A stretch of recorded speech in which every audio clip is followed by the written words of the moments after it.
Welcome to Coach's Corner, everybody. Thanks for watching the show. I'm your host, Coach Tripp, along with my buddy, Billy Pendock. They're right on your screen, my high school teammate, Liverpool. Billy, it's great to see you, buddy. Wally, anytime. Good seeing you, man. Man, we haven't done a live show in a couple of weeks. We've been busy moving. The show is brought to you by Sandy Sansing Chevrolet. Go out and see all the fine men and women there, whether you're in Pensacola, Milton, or Foley. Go check out Sandy Sansing. They have a car or a truck for you. Billy, a lot going on. College football. I was up in Tuscaloosa last week. Had a blast. A blast. Thanks, Sharon, for a great weekend. Yeah. So let's talk about Bama game. Wasn't much to talk about. Let's talk about Syracuse just getting embarrassed by Notre Dame. I'm sorry to hear that, but in 2 or 3 plays, I think it was 28-0. I tell you, I've never seen, I don't know about you, but I have never seen 21-0, and Notre Dame never ran a play. So nope. It was over, I think, after 4 minutes, 3 or 4 or 5 minutes. I think the game was kind of out of reach. But to put 70 on somebody that's hard to swallow. It's beyond embarrassing up here.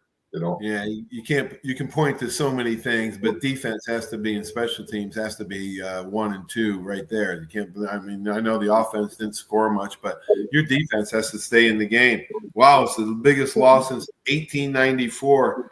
I remember when I went to Bama from Syracuse, I looked it up. They only played one time in 1853 Orange Bowl. Bama beat them 61-6. Oh my God. Jesus. Frank Thomas might have been the coach. No, yeah. Coach Thomas was there in the 30s. Coach Bryant won a national championship with him. We talked about it off air. Alabama has a direct connection to Notre Dame. Newt Rockne. Frank Thomas played for Newt Rockne. So, and Coach Bryant loved Frank Thomas as coach at Alabama. Talked a lot about him. But let's talk about the subject today, Billy. It's called "Don't Blame the Refs," and I got this excerpt from Dr. Galen McCullough's book, "The Long Shadow of Paul Bear Bryant," which is an excellent read, by the way. Okay, don't blame the refs. Alabama won the national title in 1961, Coach Bryant's first of his 6. In '62, they lost the title by losing to Georgia Tech 7-6. Mainly because Coach Bryant hated ties.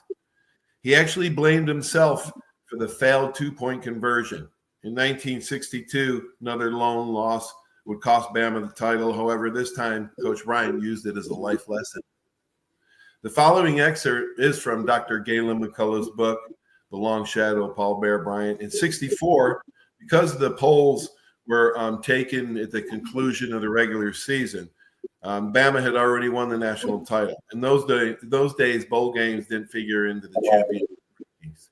The Orange Bowl in Miami belonged to Texas in the first half. The Texas team was coached by Coach Bryant's friend, Darrell Royal. There was only 1 minute or so remaining in the game, and the score tightened to Texas 21, Bama 17.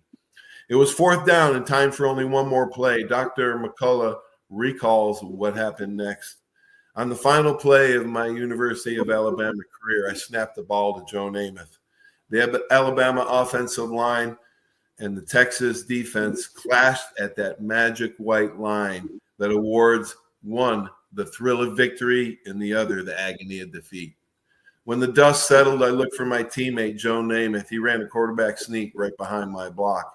It was easy to find Joe. He was lying on top of me in the end zone on the victory side of the white line. We both jumped up and began to celebrate. But as the old friend Lee Corso said, not so fast, my friend. The line judge came running toward the pile and asked, did he score? Yes, said the first official as he replied. Then suddenly the bottom fell out. The head official representing the Big 8 at that time, which Texas played in, came running from behind the pile, took the ball from the referee who called a touchdown, placed the ball at the 6-inch line and indicated first down Texas. He overruled the touchdown. The game was over. Oh. With feelings of both anger and persecution, the beleaguered offensive team headed to the Alabama sidelines. That trip to our bench was the longest I had ever taken in a football game, Dr. McCullough said. Each of us looked straight at Coach Bryant. He stood quietly on the sideline and observed the happenings. He knew the Southwest Conference official decision could not and would not be reversed. Someone said as we walked past him, "But Coach, we scored." His answer has reverberated in my mind and soul ever since. Coach said, quote, "If Joe had walked into the end zone, there would have been no question about it," unquote. Wow. Coach always seemed to have the right answer to any solution. The lesson he taught was so profound in its simplicity. If you want to accomplish something, don't just do enough to get the job done. Go what is beyond what is required. Leave a margin of safety and don't rely on other people to judge your success or failure.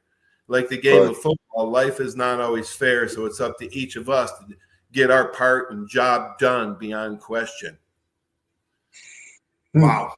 Billy, what do you think about Coach Bryant's reaction? I mean, not nowadays a coach would yell and scream, holler, and throw the flag to review it.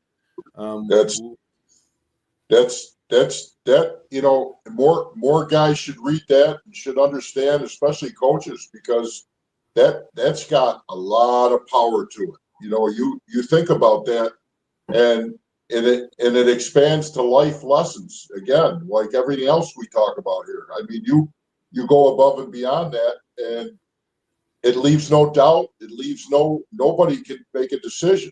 So that's very, very a very true statement. Well, I think I applied that when I was in sales for 30 years. If I had a budget or a quota to meet, I wouldn't just go meet it because maybe an order would be canceled or maybe I miscalculated my math. It wasn't always, if I had a great day at 1:00 in the afternoon, would I take the rest of the day off or would I keep on working?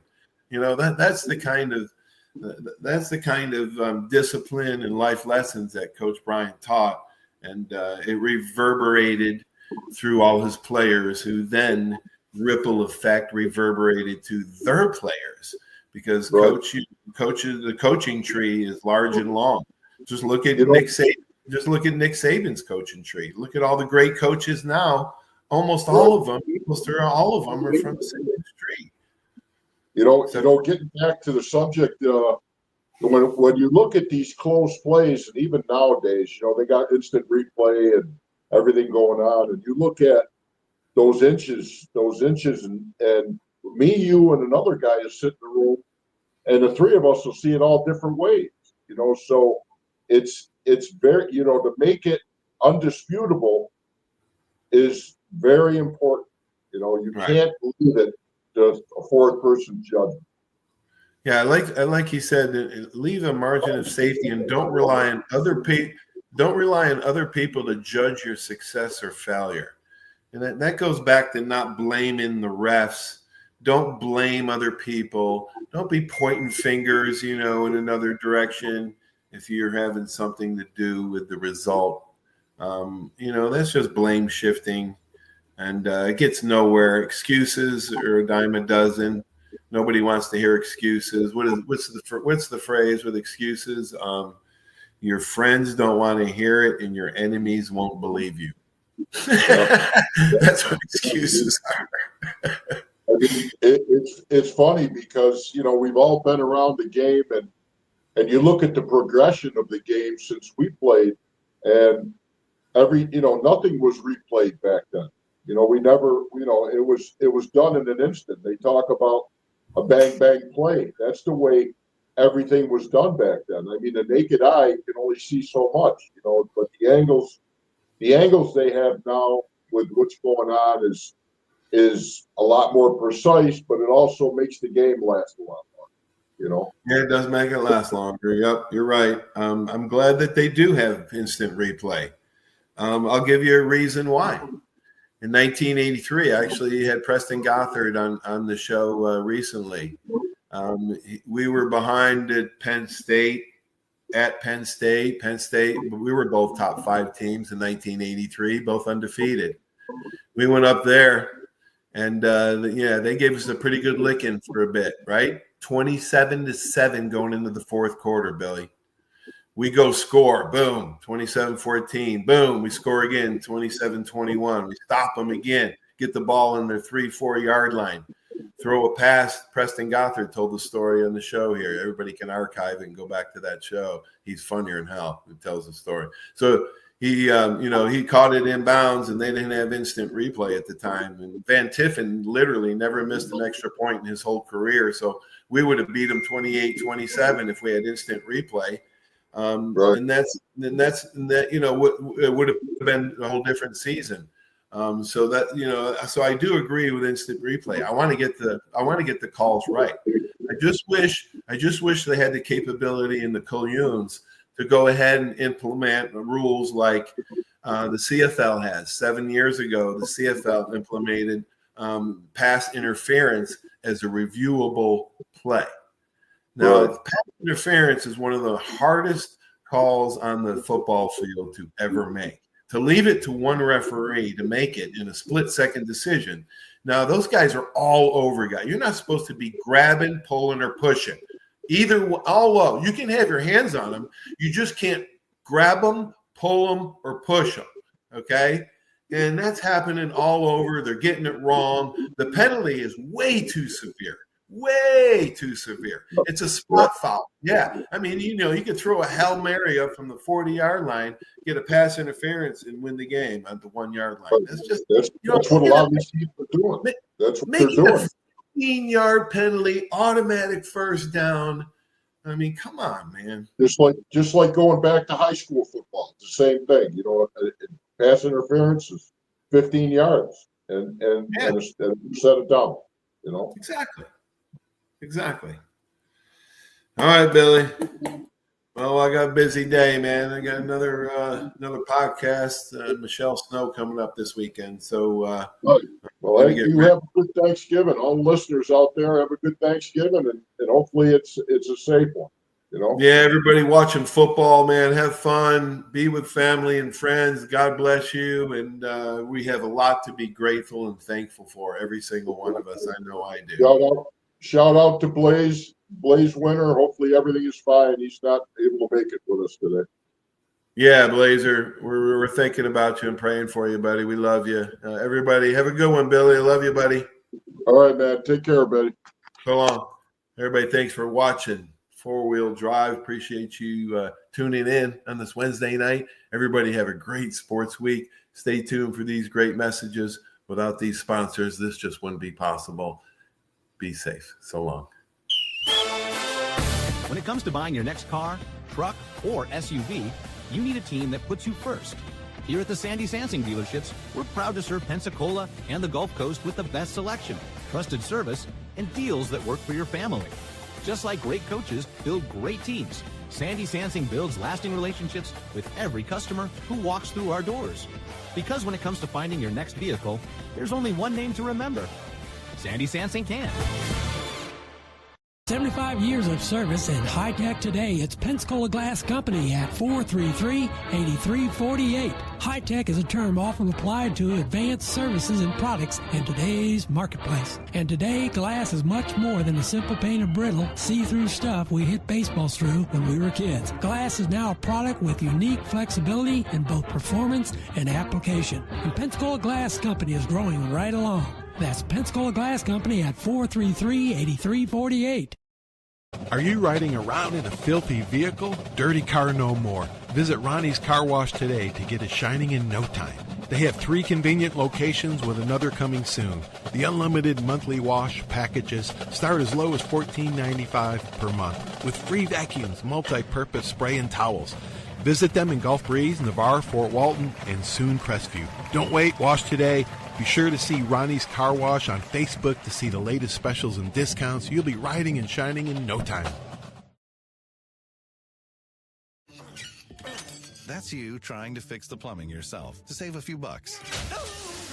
Doing things yourself doesn't always end well. The same goes for insurance. That's why Auto Owners works with local independent agents who tailor coverage to meet your needs and offer discounts for life, home, car, and business insurance. Because sometimes you need a professional to get the job done right.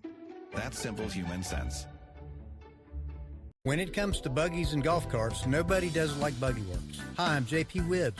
We've got the largest selection of golf carts on the Gulf Coast. We have a brand new 10,000 square foot state-of-the-art service center and showroom to keep you rolling. We're right here in the heart of Car City at 5831 Pensacola Boulevard. Open Monday through Friday, 8 to 5, Saturdays 9 to 3. Check us out at buggyworks.com.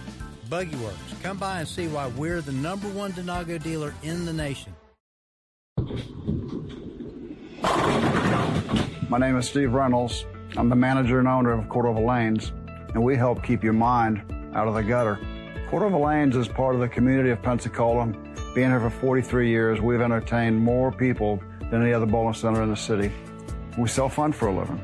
Cordova Lanes is located at 2111 Airport Boulevard in Pensacola, behind Cordova Mall. Come on out and see us at Cordova Lanes Bowling Center. Thank you.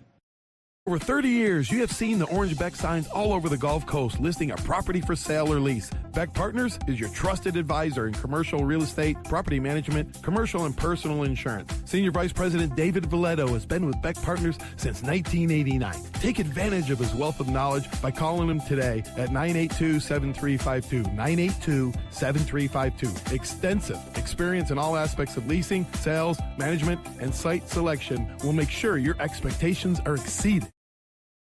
There's a reason why Hill Kelly in Pensacola is the #1 selling Chrysler, Dodge, Jeep, Ram dealer between Jacksonville and New Orleans. While other dealers have taken advantage of a competitive market with higher prices, Hill Kelly has discounted prices to the lowest of the year. And Hill Kelly in Pensacola won't surprise you with excessive charges beyond the selling price. Come see why people from Milton, Pace, Foley, Bay Minette, Daphne, Gulf Shores, Mobile, and beyond are driving to Hill Kelly in Pensacola to buy their next new Chrysler, Dodge, Jeep, or Ram. At Hill Kelly, the bottom line price and your satisfaction are what really matter. So before you sign, check the bottom line and make the trip to Hill Kelly in Pensacola to see what true local ownership can do for you. At Hill Kelly Chrysler, Dodge, Jeep, Ram, Highway 29 in Car City, Pensacola. Or shop online 24/7 at hillkellydodge.com. When it comes to bottom line pricing, nobody beats a Hill Kelly deal. Nobody.